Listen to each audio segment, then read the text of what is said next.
The Railway Cities. Number 4. Tank Engine Thomas again.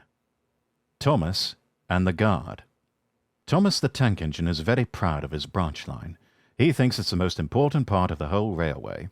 He has 2 coaches. They're old and they need new paint, but he loves them very much. He calls them Annie and Clarabelle. Annie can only take passengers, but Clarabelle can take passengers, luggage, and the Guard.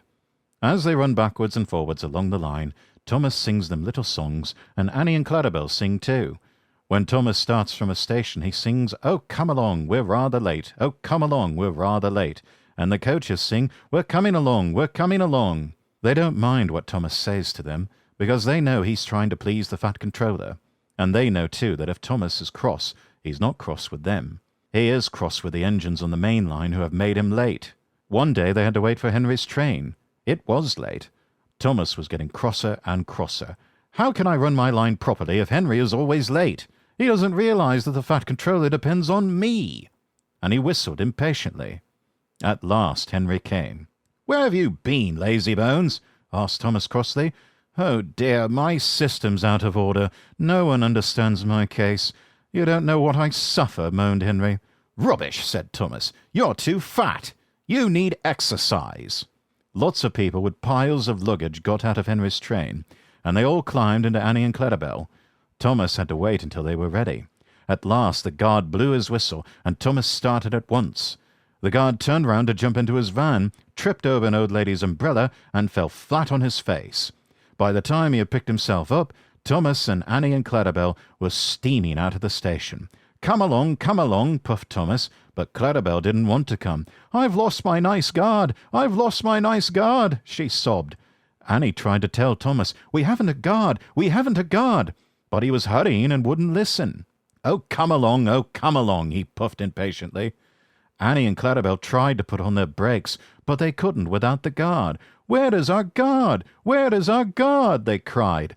Thomas didn't stop until they came to a signal. "Bother that signal," said Thomas. "What's the matter?" "I don't know," said his driver. "The Guard will tell us in a minute." They waited and waited, but the Guard didn't come. "Beep, beep, beep. Where is the Guard?" whistled Thomas. "We've left him behind," sobbed Annie and Clarabelle together. The driver, the fireman, and passengers looked, and there was the Guard, running as fast as he could along the line, with his flags in one hand and his whistle in the other. Everybody cheered him. He was very hot, so he sat down and had a drink, and told them all about it. "I'm very sorry, Mr. Guard," said Thomas. "It wasn't your fault, Thomas. It was the old lady's umbrella. Look, the signal is down. Let's make up for lost time." Annie and Clarabelle were so pleased to have their Guard again that they sang "As fast as you like, as fast as you like" to Thomas all the way, and they reached the end of the line quicker than ever before. Thomas goes fishing. Thomas's branch line had a station by a river. As he rumbled over the bridge, he would see people fishing. Sometimes they stood quietly by their lines. Sometimes they were actually jerking fish out of the water. Thomas often wanted to stay and watch, but his driver said no. What would the Fat Controller say if we were late? Thomas thought it would be lovely to stop by the river. "I should like to go fishing," he said to himself longingly. Every time he met another engine, he would say, "I want to fish." They all answered, "Engines don't go fishing." "Silly stick-in-the-muds," he would snort impatiently. Thomas generally had to take in water at the station by the river. One day he stopped as usual, and his fireman put the pipe from the water tower in his tank. Then he turned the tap, but it was out of order, and no water came. "Bother," said Thomas. "I'm thirsty." "Never mind," said his driver. "We'll get some water from the river." They found a bucket and some rope, and went to the bridge. Then the driver let the bucket down to the water. The bucket was old and had 5 holes, so they had to fill it, pull it up, and empty it into Thomas's tank as quickly as they could. "There's a hole in my bucket, dear Liza," sang the fireman. "Never mind about Liza," said the driver. "You empty that bucket before you spill the water over me." They finished at last. That's good, puffed Thomas as he started, and Annie and Clarabelle ran happily behind. They puffed along the valley, and were in the tunnel when Thomas began to feel a pain in his boiler, while steam hissed from his safety valve in an alarming way. "There's too much steam," said his driver, and his fireman opened the tap in the feed pipe to let more water into the boiler, but none came. "Oh dear," groaned Thomas. "I'm going to burst! I'm going to burst!" They damped down his fire and struggled on. "I've got such a pain! I've got such a pain!" Thomas hissed. Just outside the last station they stopped, uncoupled Annie and Clarabelle, and ran Thomas, who was still hissing fit to burst, on a siding out of the way. Then, while the guard telephoned for an engine inspector, and the fireman was putting out the fire, the driver wrote notices in large letters, which he hung on Thomas in front and behind. "Danger! Keep away!" Soon the inspector and the fat controller arrived. "Cheer up, Thomas," they said. "We'll soon put you right." The driver told them what had happened. "So the feed pipe is blocked," said the inspector. "No, just look in the tanks." He climbed up and peered in. Then he came down. "Excuse me, sir," he said to the fat controller. "Please look in the tank and tell me what you see." "Certainly, Inspector." He clambered up, looked in, and nearly fell off in surprise. "Inspector," he whispered, "can you see fish?" "Gracious goodness me," said the fat controller. "How did the fish get in there, driver?" Thomas's driver scratched his head. "We must have fished them from the river," and he told them about the bucket. The fat controller laughed. "Well, Thomas, so you and your driver have been fishing, but fish don't suit you, and we must get them out." So the driver and the fireman fetched rods and nets, and they all took turns at fishing in Thomas's tank, while the fat controller told them how to do it. When they had caught all the fish, the station master gave them some potatoes, the driver borrowed a frying pan, while the fireman made a fire beside the line and did the cooking. Then they all had a lovely picnic supper of fish and chips. That was good," said the fat controller as he finished his share. "But fish don't suit you, Thomas, so you mustn't do it again." "No, sir, I won't," said Thomas sadly. "Engines don't go fishing. It's too uncomfortable." Thomas, Terence, and the Snow. Autumn was changing the leaves from green to brown. The fields were changing too, from yellow stubble to brown earth. As Thomas puffed along, he heard the chug, chug, chug of a tractor at work. One day, stopping for the signal, he saw the tractor close by. "Hello," said the tractor. "I'm Terence. I'm ploughing." "I'm Thomas. I'm pulling a train." "What ugly wheels you've got." "They're not ugly. They're caterpillars," said Terence. "I can go anywhere. I don't need rails." "I don't want to go anywhere," said Thomas huffily. "I like my rails, thank you." Thomas often saw Terence working, but though he whistled, Terence never answered. Winter came, and with it dark, heavy clouds full of snow. "I don't like it," said Thomas's driver. "A heavy fall is coming.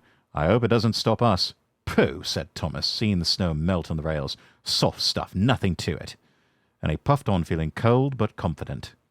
They finished their journey safely, but the country was covered, and the rails were two dark lines standing out in the white snow. "You'll need your snowplow for the next journey, Thomas," said his driver. "Pooh! Snow is silly, soft stuff. It won't stop me." "Listen to me," his driver replied. "We're going to fix your snowplow on, and I want no nonsense, please." The snowplow was heavy and uncomfortable and made Thomas cross. He shook it, and he banged it, and when they got back it was so damaged that the driver had to take it off. "You're a very naughty engine," said his driver, as he shut the shed door that night. Next morning both driver and fireman came early and worked hard to mend the snowplow, but they couldn't make it fit properly.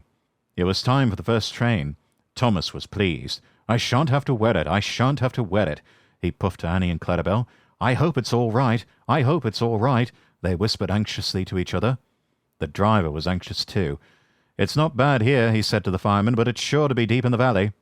It was snowing again when Thomas started, but the rails were not covered. "Silly soft stuff, silly soft stuff," he puffed.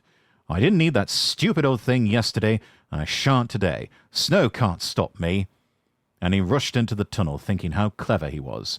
At the other end he saw a heap of snow falling from the sides of the cutting.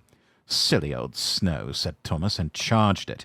"Cinders and ashes," said Thomas. "I'm stuck." And he was. "Back, Thomas, back," said his driver. Thomas tried, but his wheels spun and he couldn't move. More snow fell and piled up round him. The guard went back for help, while the driver, fireman, and passengers tried to dig the snow away. But as fast as they dug, more snow slipped down until Thomas was nearly buried. "Oh, my wheels and coupling rods," said Thomas sadly. "I shall have to stop here till I'm frozen. What a silly engine I am!" And Thomas began to cry. At last, a tooting in the distance told them a bus had come for the passengers. Then Terence chugged through the tunnel. He pulled the empty coaches away and came back for Thomas. Thomas's wheels were clear, but still spun helplessly when he tried to move. Terence tugged and slipped and slipped and tugged, and at last dragged Thomas into the tunnel. "Thank you, Terence. Your caterpillars are splendid," said Thomas gratefully. "I hope you'll be sensible now, Thomas," said his driver severely. "I'll try," said Thomas, as he puffed home. Thomas and Bertie. One day Thomas was waiting at the junction when a bus came into the yard. "Hello," said Thomas. "Who are you?" "I'm Bertie. Who are you?" "I'm Thomas. I run this line." "So you're Thomas. Ah, I remember now. You stuck in the snow. I took your passengers and Terence pulled you out. I've come to help you with your passengers today."